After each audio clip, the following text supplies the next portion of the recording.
कहानी की शुरुआत में हम बोन नाम के एक फाइटर को देखते हैं जो एक वक्त दुनिया का सबसे बेहतरीन फाइटर हुआ करता था। लेकिन आज बोन जेल में कैद है और तभी उसके पास उसका एक दोस्त आता है और वह बोन को वार्न करता है कि कुछ लोग तुम्हें मारने के लिए आ रहे हैं, इसलिए तुम्हें यहाँ से भागना चाहिए। लेकिन बोन भागने के बजाय वहीं पर खड़ा रहता है और तभी हम देखते हैं कि कुछ गुंडे बोन को मारने के लिए आ रहे हैं। अब कुछ देर बाद वह गुंडे बोन को मारने के लिए बाथरूम में पहुंच जाते हैं, जहां गुंडों का लीडर बोन से कहता है कि आज के बाद तुम्हें इस जेल में मेरे अंडर काम करना होगा, नहीं तो तुम मार दिए जाओगे। तब बोन अपना शर्ट उतारता है और कहता है कि मैं तुम लोगों को 1 मिनट का टाइम दे रहा हूँ, अगर तुम लोग यहाँ से भाग गए तो ठीक है, वरना मैं तुम लोगों को इतना मारूंगा कि दोबारा तुम लोग अपने पैरों पर खड़े नहीं हो पाओगे। ये सुनकर गुंडों के लीडर को गुस्सा आ जाता है और वह सीधा एक नुकीले चाकू से बोन पर हमला कर देता है। लेकिन बोन उसका वार रोककर उसी का चाकू उसके कंधे में घोंप देता है। यह देखकर बाकी गुंडे बोन पर हमला कर देते हैं और यहाँ इनके बीच काफी तगड़ी फाइट होने लगती है। लेकिन बोन के सामने यह लोग ज्यादा देर तक टिक नहीं पाते और बोन एक एक करके सभी को मार गिराता है। अगले दिन हम देखते हैं कि बोन अपने दोस्त के साथ चेस खेल रहा है जिसका नाम डैनी है और इस पूरे जेल में डैनी और बोन एक दूसरे के जिगरी दोस्त हैं। लेकिन अब जेल के गुंडे डैनी पर काफी ज्यादा गुस्सा होते हैं क्योंकि गुंडों को पता चल गया होता है कि पिछली रात डैनी ने बोन को खबर दी थी कि गुंडे तुम्हें मारने आ रहे हैं। अब यहाँ चेस खेलते हुए डैनी पानी पीने के लिए जाता है, लेकिन रास्ते में ही गुंडों का लीडर डैनी पर हमला कर देता है। अब इससे पहले कि बोन अपने दोस्त को बचा पाता, तब तक वह गुंडा डैनी को चाकू से मारकर खत्म कर देता है। लेकिन मरने से पहले डैनी अपने दोस्त बोन को एक तस्वीर देता है और उस तस्वीर में डैनी की वाइफ थी और फोटो में साफ देखा जा सकता था कि डैनी की वाइफ प्रेग्नेंट है। अब यहाँ मरने से पहले डैनी बोन से वादा लेता है कि जब भी तुम जेल से बाहर जाओगे तब तुम मेरी वाइफ और मेरे बेटे का ख्याल रखोगे। यह कहकर डैनी की मौत हो जाती है और डैनी की मौत से बोन काफी ज्यादा उदास हो जाता है। अब इस तरह से बोन को जेल में रहते हुए कई दिन गुजर जाते हैं और फिर कुछ समय बाद वो दिन आ जाता है जिस दिन बोन की इस जेल में सजा पूरी हो जाती है। अब पूरे 5 साल जेल में सजा काटने के बाद बोन को जेल से आजाद कर दिया जाता है। जेल से आजाद होने के बाद बोन सीधा लॉस एंजलिस जाता है, जहां वह तमारा नाम की एक लेडी से एक कमरा किराए पर लेता है और फिर तमारा बोन को उसका कमरा दिखाती है। लेकिन कमरा किराए पर देने से पहले तमारा बोन को अच्छी तरह से समझाती है कि देखो बोन, हम एक शरीफ फैमिली से हैं। मैं और मेरे पिता रॉबर्ट और कुछ अनाथ बच्चे इस घर में रहते हैं, इसलिए हमें यहाँ किसी भी किस्म का दंगा फसाद नहीं चाहिए। साथ ही तुम्हारे पास कोई भी बंदूक वगैरह नहीं होना चाहिए। तब बोन तमारा की सारी शर्तें मान लेता है और उसे कमरे का किराया दे देता है। अब रात को बोन शहर की एक जगह पर पहुंचता है जहाँ पर स्ट्रीट फाइट होती थी और यहाँ कुछ छोटे मोटे फाइटर फाइट कर रहे होते हैं और लोग अपने पसंदीदा फाइटर पर सट्टा लगा रहे होते हैं और इन फाइट्स को ऑर्गेनाइज करने वाला पिंक बॉल नाम का एक आदमी है। अब तभी वहां पर एक महंगी कार आती है जिसमें से जेम्स नाम का एक आदमी बाहर आता है। जेम्स भी इनलीगल फाइट करवाता है और जेम्स यहाँ अपने साथ अपना फाइटर भी लेकर आया होता है जिसका नाम हैमरमैन है। हैमरमैन किसी मॉन्स्टर से कम नहीं, जिसकी बॉडी और हाइट को देखकर कई सारे फाइटर उससे लड़ने से इनकार कर देते हैं क्योंकि हैमरमैन फाइट के दौरान कई सारे फाइटर्स को जान से भी मार चुका है और हैमरमैन आज तक कोई भी एक फाइट नहीं हारा है। अब यहाँ एक फाइटर हैमरमैन से फाइट करने के लिए तैयार हो जाता है और फिर इन दोनों के बीच फाइट शुरू हो जाती है। लेकिन हैमरमैन के सामने वह दूसरा फाइटर ज्यादा देर तक टिक नहीं पाता और हैमरमैन उस दूसरे फाइटर को मार मार कर उसका बुरा हाल कर देता है। अब आखिर में हैमरमैन उस दूसरे फाइटर को जान से मारने ही वाला होता है कि तभी पिंक बॉल आकर हैमरमैन को रोक देता है और उसे विनर डिक्लेयर कर देता है, जिसके बाद पिंक बॉल का फाइटर हारने की वजह से पिंक बॉल शर्त के सारे पैसे जेम्स को दे देता है। अब फाइट खत्म होने के बाद जैसे ही पिंक बॉल अपनी गाड़ी में आकर बैठता है तो वो अपनी गाड़ी के पीछे वाली सीट पर बोन को देखता है, जिसे देखकर पिंक बॉल घबरा जाता है क्योंकि उसे लगा कि बोन कोई चोर है और वह उसे यहाँ पर लूटने के लिए आया है। लेकिन बोन कहता है कि परेशान मत हो, मैं यहाँ चोरी करने नहीं बल्कि फाइट लड़ना चाहता हूँ और वह भी हैमरमैन से, जिसके लिए तुम्हें फाइट को ऑर्गेनाइज कराना होगा। ये सुनकर पिंक बॉल मुस्कुराता है और वह बोन को हल्के में लेते हुए कहता है कि मैं कभी भी तुम्हारा फाइट हैमरमैन से नहीं करवाना चाहता क्योंकि वह तुम्हें मार मार कर तुम्हारी हड्डियां तोड़ देगा और मैं नहीं चाहता कि मेरी वजह से तुम्हारी जान चली जाए। साथ ही मैं अपने पैसे भी तुम पर बर्बाद नहीं करना चाहता क्योंकि एक फाइट को ऑर्गेनाइज कराने में ढेर सारे पैसे लगते हैं। ये सुनकर बोन पिंक बॉल को कुछ पैसे देता है और कहता है कि तुम्हें हैमरमैन के साथ मेरी फाइट रखनी होगी। लेकिन अब भी पिंक बॉल बोन को एक अनाड़ी फाइटर समझ रहा था, इसलिए वह बोन से कहता है कि ठीक है, मैं तुम्हारी फाइट हैमरमैन के साथ फिक्स करवा दूंगा, लेकिन पहले तुम्हें मार्केट में छोटे मोटे फाइटर से फाइट लड़नी होगी ताकि मैं देख सकूं कि तुम्हारे में कितनी पावर है। और फिर पिंक बॉल बोन को एक दूसरी स्ट्रीट फाइट वाली जगह पर ले जाता है जहां पर जेम्स भी मौजूद होता है और यहाँ पिंक बॉल सीधा जेम्स के पास जाता है और उससे कहता है कि मेरा फाइटर तुम्हारे फाइटर हैमरमैन से लड़ना चाहता है। ये सुनकर जेम्स पिंक बॉल से पूछता है कि कौन है तुम्हारा फाइटर। तब बोन जेम्स के सामने आता है और यहाँ जेम्स बोन से पूछता है कि क्या तुम में इतनी पावर है कि तुम हैमरमैन से लड़ पाओ। लेकिन बोन जेम्स को जवाब देने के बजाय उसकी गर्लफ्रेंड एंजेला को घूर कर देखने लगता है, जैसे उसे एंजेला पसंद आ गई हो, और वो एंजेला से अपनी नजर हटाने का नाम ही नहीं ले रहा होता है। ये देखकर जेम्स को गुस्सा आ जाता है और वह पिंक बॉल से कहता है कि तुम्हारा फाइटर हैमरमैन से लड़ सकता है, लेकिन पहले इसे खुद को साबित करना होगा कि ये हैमरमैन से लड़ने के काबिल भी है या फिर नहीं। तुम सबसे पहले अपने फाइटर की कुछ छोटे मोटे फाइटर से मुकाबला करवाओ। अगर बोन फाइट जीत गया तो मैं बोन और हैमरमैन की फाइट का डेट फिक्स करवा दूंगा। यह कहकर जेम्स वहां से निकल जाता है। तब यहाँ पिंक बॉल बोन को डांटता है और कहता है कि तुम पागल तो नहीं हो गए हो? क्यों तुम बार बार जेम्स की गर्लफ्रेंड एंजेला की तरफ देख रहे थे? तुम्हें पता है कि ऐसा करने से तुम्हारी जान भी जा सकती थी, इसलिए दोबारा एंजेला की तरफ कभी भी मत देखना। तब बोन उसकी बात मान लेता है और फिर वो बोन की एक फाइटर के साथ फाइट ऑर्गेनाइज करवा देता है, जहां बोन जब अपने सामने ओपोनेंट फाइटर को देखता है तो उसे देखकर बोन को पता चल जाता है कि ये फाइटर साइज में तो काफी बड़ा है, लेकिन इसके मूव्स काफी स्लो हैं। और इसी चीज का फायदा उठाते हुए जैसे ही इन दोनों की फाइट शुरू होती है, तब बोन उस फाइटर को हवा में उछलते हुए किक मारकर नीचे गिरा देता है और फाइट जीत जाता है। ये देखकर वहां पर मौजूद सभी लोग हैरान रह जाते हैं, क्योंकि मैच स्टार्ट होने से पहले ही खत्म हो गई। साथ ही पिंक बॉल भी पूरी तरह से शॉक होता है और वो समझ जाता है कि बोन कोई आम फाइटर नहीं बल्कि काफी तगड़ा फाइटर है। यहाँ पिंक बॉल काफी खुश होता है, क्योंकि उसे यकीन हो गया था कि इसके हाथ एक बहुत ही अच्छा फाइटर लग चुका है, जिसके जरिए वो ढेर सारा पैसा कमा सकता है। और फिर वो बोन को गाड़ी में बिठाकर उससे कहता है कि मैं शहर से बाहर तुम्हारी ओर फाइट करवाऊंगा, जिससे तुम पूरे शहर में फेमस हो जाओगे। और फिर जेम्स अपने सबसे बेहतरीन फाइटर हैमरमैन से तुम्हारी फाइट करवाने के लिए तैयार हो जाएगा। लेकिन बोन बाकी सारी बातों को छोड़कर पिंक बॉल से पूछता है कि जेम्स की गर्लफ्रेंड एंजेला कौन है और कहां से आई है। तब पिंक बॉल बताता है कि एंजेला पहले किसी और की वाइफ थी, लेकिन जब जेम्स की गंदी नजर उस पर पड़ी तो जेम्स ने एंजेला के हस्बैंड को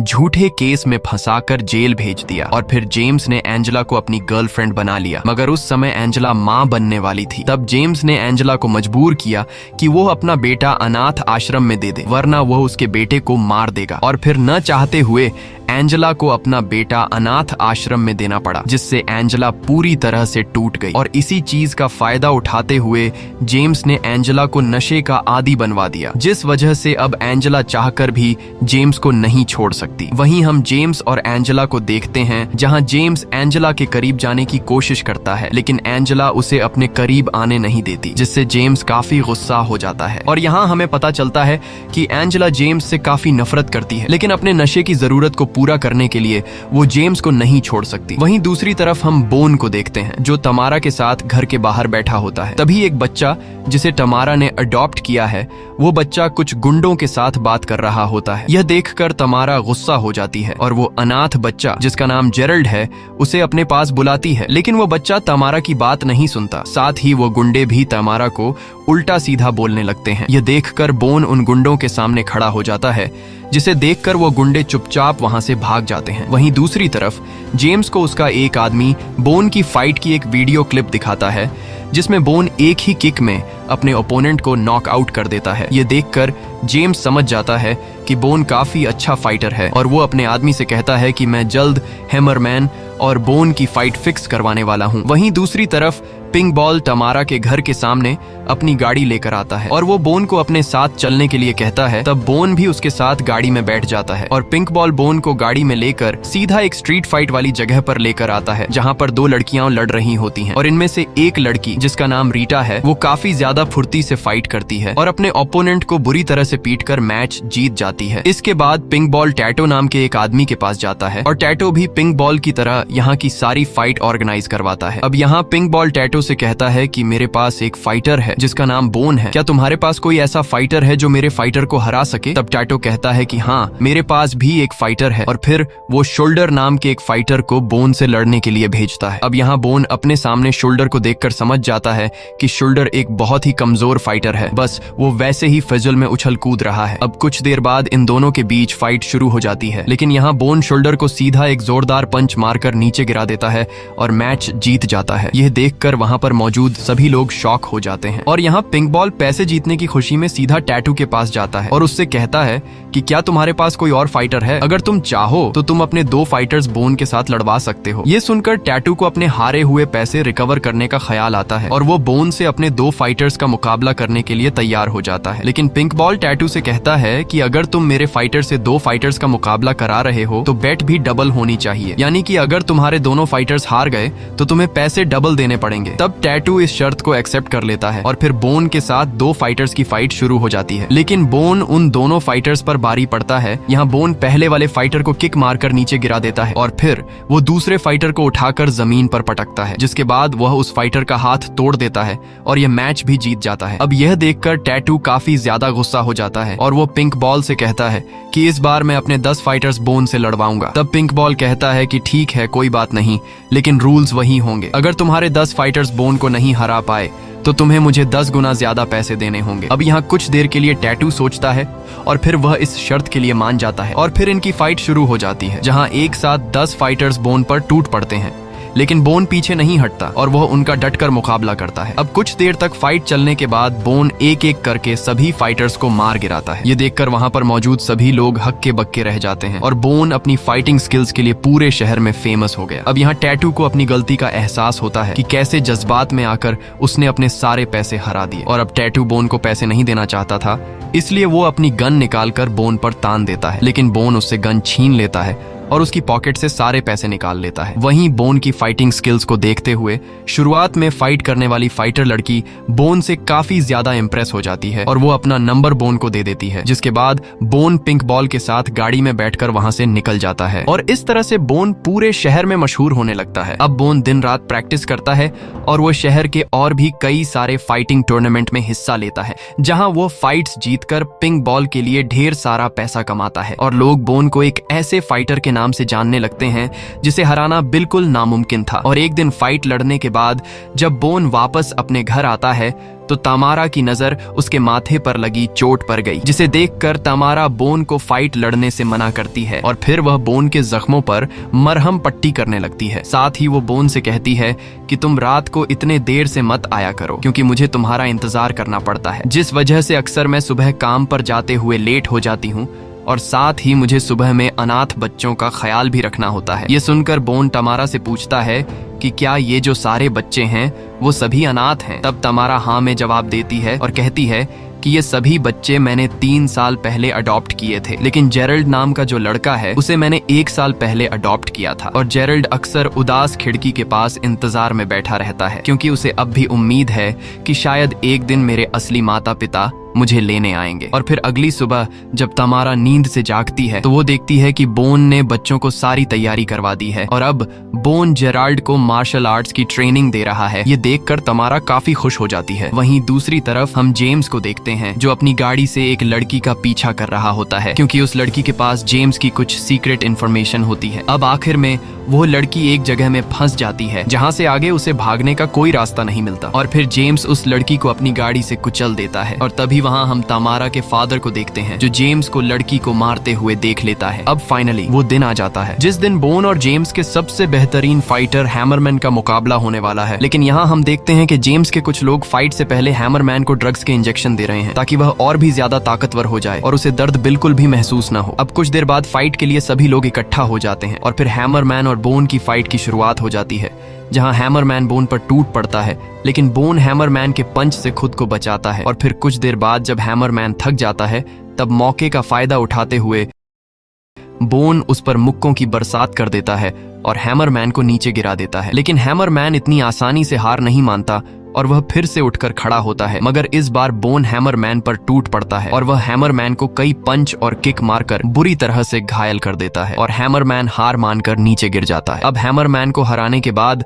पिंक बॉल और वहां पर मौजूद सभी लोग चौंक जाते हैं और पिंक बॉल खुशी खुशी से सीधा जाकर जेम्स से अपने जीते हुए पैसे हासिल कर लेता है। अब अपने सबसे बेहतरीन फाइटर को हारता हुआ देखकर जेम्स मायूस तो हो जाता है, लेकिन फिर उसके दिमाग में एक आइडिया आता है और वह बोन को खुद के लिए इस्तेमाल करने के लिए उसके पास जाता है और उसकी फाइटिंग स्किल्स की खूब तारीफें करने लगता है। जेम्स बोन्ड से कहता है कि मैंने अपनी पूरी जिंदगी में तुम्हारी तरह बेहतरीन फाइटर कभी नहीं देखा। तुम इन स्ट्रीट फाइट्स के लिए नहीं बने हो। तुम्हें हाई लेवल की फाइटिंग कंपटीशन में हिस्सा लेना चाहिए और मैं तुम्हारी हर एक चीज में मदद करूंगा। इसलिए आज रात का खाना तुम मेरे घर में आकर खाओगे। और बोन भी रात को जेम्स के घर पर आने के लिए मान जाता है। अब जैसे ही रात होती है तो बोन सीधा जेम्स के घर पर पहुंच जाता है, जहां बोन की नजर एंजेला पर पड़ती है और एंजेला को देखते ही वह फिर से जेम्स के सामने एंजेला को घूरने लगता है। लेकिन जेम्स उसे कुछ नहीं कहता और फिर वह बोन को मार्शल आर्ट्स रूम में ले जाता है, जहां वह बोन से कहता है कि मैं हमेशा तुम जैसे अच्छे फाइटर्स की दिल से रिस्पेक्ट करता हूं, क्योंकि तुम लोगों ने इस स्टेज तक पहुंचने के लिए काफी मेहनत की है। अब यहाँ जेम्स बोन को अपनी एक तलवार देकर कहता है कि क्या तुम्हें तलवार चलानी आती है? तब बोन कहता है कि मुझे तलवार बिल्कुल भी पसंद नहीं है और मुझे तलवार चलाना नहीं आता। अब यहाँ जेम्स मुद्दे की बात पर आते हुए बोन से कहता है कि तुम एक अच्छे फाइटर हो और तुम्हें इन छोटे मोटे फाइट कंपटीशन में नहीं बल्कि हाई लेवल कंपटीशन में हिस्सा लेना चाहिए। साथ ही वह बताता है कि मैं फ्रैंकलिन नाम के एक आदमी को जानता हूँ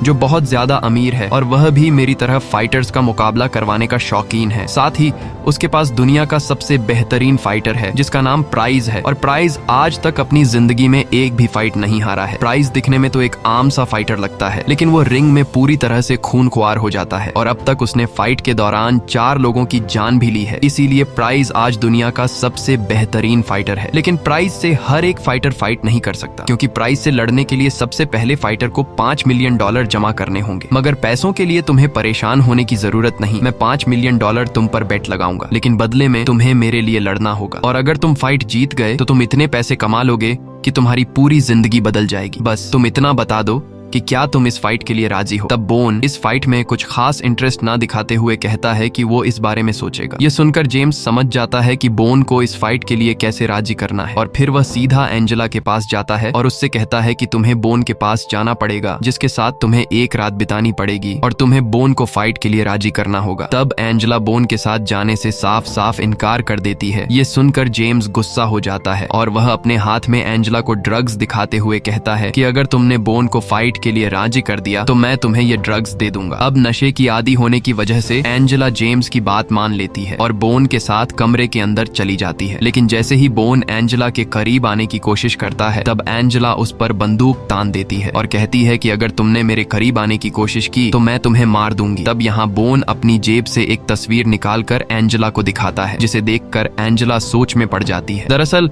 यह वही तस्वीर होती है जो जेल में बोन के सबसे करीबी दोस्त डैनी ने मरते वक्त बोन को दी थी। अब यहाँ बोन एंजेला को सारी बात समझाता है कि मैं यहाँ तुम्हें नुकसान पहुँचाने के लिए नहीं आया हूँ, बल्कि मैं यहाँ तुम्हारी मदद करने के लिए आया हूँ, क्योंकि तुम्हारा हस्बैंड जेल में मेरा दोस्त था। लेकिन एक दिन जेम्स के कुछ गुंडों ने तुम्हारे हस्बैंड को मार दिया और मरते वक्त तुम्हारे हस्बैंड ने मुझसे वादा लिया कि जेल से बाहर जाने के बाद मैं तुम्हारी फैमिली का ख्याल रखूंगा, इसलिए मैं यहाँ तुम्हें बचाने के लिए आया हूँ। और यह सब सुनकर हमें पता चलता है कि बोन शुरू से प्लानिंग करके जेम्स के घर आना चाहता था और ऐसा करने में बोन कामयाब भी हो गया है। अब यहाँ बोन एंजेला को समझाता है कि अभी तुम्हें ऐसा नाटक करना होगा जिससे जेम्स को लगे कि हमारे बीच बहुत कुछ हुआ है। और फिर यह दोनों हंसते हुए कमरे से बाहर आते हैं, जिसे देखकर जेम्स समझ जाता है कि एंजेला ने बोन को फाइट के लिए राजी कर दिया है, लेकिन उसे पता नहीं था कि एंजेला उसे ही डबल क्रॉस कर रही है। अब यहाँ बोन जेम्स से कहता है कि मैं कुछ दिनों के लिए एंजेला को अपने साथ बाहर ले जाना चाहता हूँ। तब जेम्स कहता है कि अगर तुम फाइट के लिए तैयार हो तो तुम एंजेला को अपने साथ ले जा सकते हो। और यहाँ बोन फाइट के लिए मान जाता है, जिसके बाद जेम्स एंजेला को बोन के साथ बाहर जाने की इजाजत दे देता है और फिर बोन एंजेला को गाड़ी में बिठाकर सीधा हॉस्पिटल लेकर आता है, जहाँ वो एंजेला को हॉस्पिटल में एडमिट कर देता है ताकि एंजेला की नशे की आदत छूट सके। वहीं दूसरी तरफ जेम्स $5 मिलियन लेकर फ्रैंकलिन के पास जाता है और उसे $5 मिलियन देते हुए कहता है कि मेरे पास एक फाइटर है जिसका नाम बोन है, जो काफी अच्छा फाइटर है, इसलिए मैं चाहता हूं कि तुम अपने फाइटर प्राइज की मेरे फाइटर बोन से मुकाबला करवाओ। तब फ्रैंकलिन बैग में $5 मिलियन को देखते हुए मुकाबले के लिए मान जाता है। वहीं दूसरी तरफ बोन घर वापस आता है और वह देखता है कि घर के बाहर चारों तरफ पुलिस खड़ी है और पास में ही एक आदमी की डेड बॉडी पड़ी हुई है। ये देखकर बोन जल्दी से घर के अंदर आकर तमारा से मिलता है और तमारा उसे बताती है कि घर के बाहर जो लाश पड़ी है वह किसी और की नहीं बल्कि मेरे फादर रॉबर्ट की है और रॉबर्ट को जेम्स ने मारा है, क्योंकि रॉबर्ट ने जेम्स को एक लड़की को मारते हुए देख लिया था और जेम्स को डर था कि कहीं रॉबर्ट पुलिस को ना बता दे, इसलिए जेम्स ने रॉबर्ट को मार दिया। यह सुनकर बोन जेम्स पर काफी ज्यादा गुस्सा हो जाता है और वह तमारा को शांत करते हुए उसके साथ सो जाता है। लेकिन अगली सुबह जब ये दोनों नींद से जागते हैं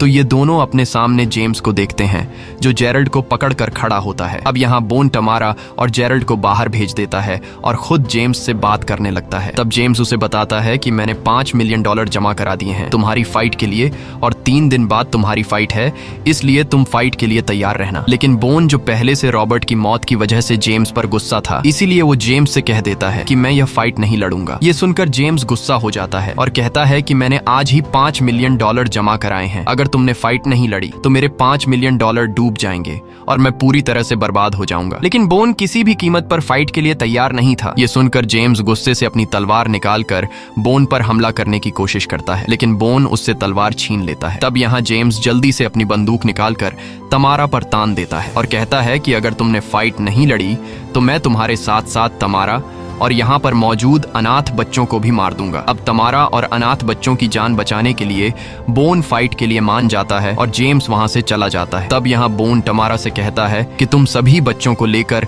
जल्द ही यहाँ से किसी दूसरे शहर चली जाओ। मैं यहाँ जब सारे काम कंप्लीट कर दूंगा तब मैं तुम्हें खुद ही यहाँ वापस बुला लूंगा। अब यहाँ तमारा बोन की बात मान लेती है, लेकिन वो बोन से कहती है कि जब मैं यहाँ वापस आऊं तो मैं तुम्हें दोबारा यहाँ पर ना देखूं। वहीं दूसरी तरफ जेम्स काफी गुस्से में होता है क्योंकि अब तक बोन ने एंजेला को वापस नहीं किया था। इसीलिए वो कॉल करके अपने आदमियों से कहता है कि जाओ बोन टमारा और उसके अनाथ बच्चों को मार डालो। जिसके बाद हैमरमैन अपने आदमियों के साथ सीधा पिंक बॉल के पास पहुंचता है और उससे पूछता है कि बोन कहाँ पर है। लेकिन पिंक बॉल कहता है कि मुझे बोन के बारे में कुछ भी नहीं पता। ये सुनकर हैमरमैन पिंक बॉल को पीटने लगता है, लेकिन तभी वहाँ पर बोन आ जाता है और वो जेम्स के आदमियों को मारने लगता है और फिर वो एक गुंडे से बंदूक छीनकर जेम्स के सभी लोगों को मार डालता है। वहीं दूसरी तरफ जेम्स के पास एक लड़की आती है और वो लड़की जेम्स को बताती है कि तुम्हारी गर्लफ्रेंड एंजेला एक हॉस्पिटल में है। और इस लड़की को ये बात इसलिए पता थी क्योंकि ये लड़की उसी हॉस्पिटल में काम करती है। अब ये पता चलते ही जेम्स अपने कुछ आदमियों को एंजेला को मारने के लिए भेज देता है और जब जेम्स के आदमी उस हॉस्पिटल में पहुंचते हैं तो वहाँ इन्हें एंजेला के बेड पर पिंक बॉल लेटा हुआ दिखाई देता है और पिंक बॉल उन पर बंदूक तान देता है और तभी पीछे से बोन भी आ जाता है और बोन एक एक करके सभी गुंडों को मार गिराता है। इसी दौरान एक गुंडे को जेम्स का कॉल आता है। तब उसका कॉल बोन उठाता है और बोन की आवाज सुनकर जेम्स समझ जाता है कि बोन ने मेरे सभी आदमियों को मार दिया है। अब यहाँ जेम्स बोन से कहता है कि अगर तुम फाइट के लिए राजी नहीं हुए तो ये सब कुछ इसी तरह से चलता रहेगा, इसीलिए तुम्हारा फायदा इसी में है कि तुम फाइट के लिए मान जाओ और मेरे $5 मिलियन बचा लो। तब बोन कहता है कि ठीक है, मैं आ रहा हूँ, बस तुम मुझे अपनी लोकेशन दे दो। और फिर जेम्स बोन को अपनी लोकेशन सेंड कर देता है, जिसके बाद बोन सीधा जेम्स की लोकेशन पर पहुंच जाता है जहां फ्रैंकलिन मौजूद होता है। साथ ही वहां पर ढेर सारे अमीर बिजनेसमैन भी बैठे होते हैं जो आज बोन और प्राइस पर बेटिंग लगाने वाले थे। अब यहाँ जेम्स बोन से कहता है कि तुम्हें यह फाइट हर हाल में लड़नी पड़ेगी क्योंकि अगर तुमने मना किया तो मैं तमारा और उसके बच्चों को भी मार दूंगा, जिस तरह से मैंने तमारा के फादर पीटर को मारा था। ये सुनकर बोन जेम्स से पूछता है कि तुमने पीटर को क्यों मारा, उसने तुम्हारा क्या बिगाड़ा था। तब जेम्स कहता है कि पीटर के साथ मेरी कोई दुश्मनी नहीं थी, मैं तो बस एक लड़की को मार रहा था, लेकिन बीच में पीटर आ गया और पीटर ने मुझे लड़की को मारते हुए देख लिया, इसलिए मैंने पीटर को भी मार दिया। अब ये सब कहते हुए जेम्स को पता नहीं था कि बोन ने चुपके से कैमरा की रिकॉर्डिंग ऑन की है और उसकी यह सारी बातें कैमरा में रिकॉर्ड हो रही हैं। अब यहाँ बोन जेम्स से और बातें निकलवाते हुए कहता है कि अब मैं तुम्हें मारने वाला हूँ क्योंकि तुमने मेरे दोस्त डैनी को पहले जेल में भेजा और फिर तुमने अपने आदमियों से जेल में डैनी को मरवा दिया। साथ ही तुमने डैनी की वाइफ एंजेला को जबरदस्ती अपना गुलाम बनाकर रखा। तब यहाँ जेम्स ये सारी बातें कबूल कर लेता है कि हाँ, मैंने जेल में अपने आदमियों से डैनी को मरवाया है। अब ये सारे सबूत मिलने के बाद बोन रिकॉर्ड हुई वीडियो को सीधा पिंक बॉल को सेंड कर देता है और पिंक बॉल वह वीडियो पुलिस को भेज देता है। तभी फ्रैंकलिन का फाइटर प्राइस बोन के सामने आता है और वह बोन से कहता है कि मैं तुम्हें कुत्ते की मौत मारने वाला हूँ, लेकिन बोन उसे कोई जवाब नहीं देता और फिर इनकी फाइट शुरू हो जाती है जहाँ ये दोनों एक दूसरे पर काफी जोरदार अटैक करने लगते हैं। अब यहाँ बोन को पता चलता है कि प्राइस एक बहुत ही अच्छा फाइटर है और उसके पास गजब की फुर्ती है, लेकिन बोन पीछे नहीं हटता और वो प्राइस के साथ उसी के स्टाइल में लड़ने लगता है। अब कुछ देर तक लड़ने के बाद बोन अपने लड़ने का स्टाइल चेंज कर देता है, जिससे प्राइस कंफ्यूज्ड हो जाता है और फिर मौके का फायदा उठाते हुए बोन उस पर टूट पड़ता है और उसे मार मार कर उसका बुरा हाल कर देता है। अब यहाँ सभी लोगों को लग रहा था कि बोन ये फाइट आसानी से जीत जाएगा, लेकिन आखिर में बोन खुद ही हार मान लेता है, यानी कि वो जीता हुआ मैच हार जाता है। और ये चीज देखकर वहां पर मौजूद सभी लोग परेशान हो जाते हैं और समझ नहीं पाते कि आखिर बोन ने ऐसा क्यों किया। दरअसल बोन ने यह फाइट जानबूझकर इसलिए हारी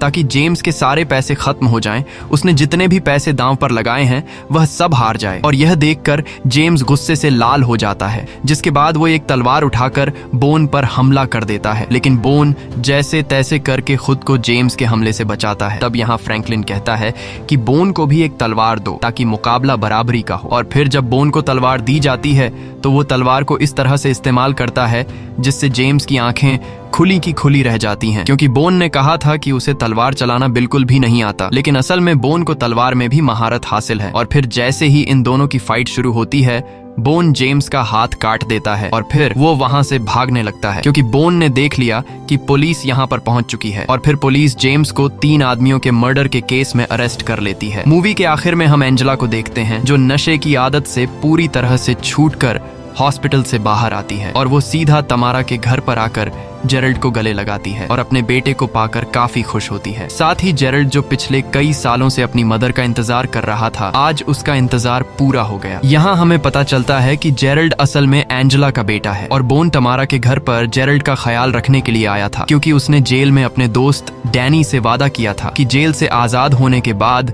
मैं तुम्हारी बीवी और तुम्हारे बेटे का ख्याल रखूंगा। अब यहाँ तमारा भी इस बात को समझ जाती है कि बोन यहाँ मेरे घर पर जेरल्ड का ख्याल रखने के लिए आया था, इसीलिए वो बोन से कहती है कि अब तुम्हें यहाँ से जाने की कोई जरूरत नहीं, तुम जब तक चाहो यहाँ पर रह सकते हो। लेकिन बोन कहता है कि नहीं, मेरा काम पूरा हो गया है और अब मुझे यहाँ से जाना चाहिए। जिसके बाद बोन तमारा के घर से निकलकर अपने रास्ते पर निकल पड़ता है। इसी के साथ ये कहानी खत्म हो जाती है। अगर आपको ये वीडियो अच्छी लगी हो तो हमारे चैनल को सब्सक्राइब और वीडियो को लाइक जरूर कीजिएगा।